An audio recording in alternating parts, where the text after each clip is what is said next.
You're in a museum and you want to have a meaningful conversation with the staff. How do you do that? That's a question one of my viewers asked. Well, first and foremost, a lot of times if you see them on the floor and their job is not to interact with visitors, they're probably in the midst of something, and it would be like somebody coming to your desk. This is true about anybody who has tools, for example.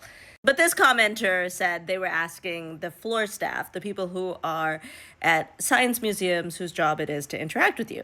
So, what I would say to you is a lot of museums hire volunteers or young people in that role, like teenagers. And for them, sometimes it is hard because they don't have the training of a professional.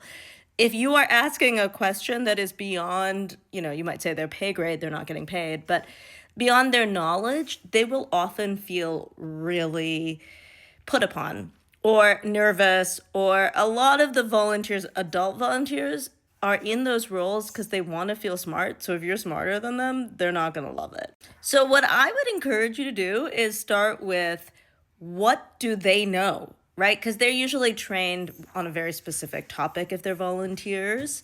Now, if they're staff, and you can say like, oh, are you volunteering here, or your staff, that's a good way to know what their knowledge base is. If they're staff, most likely they have a higher knowledge base. So start with what they know and then keep moving, and then you'll be able to put them at ease if they're a volunteer, and then you can start the conversation. I know this seems a little backward because you're the visitor, but a lot of museums are cash strapped, and that's why they end up using volunteers.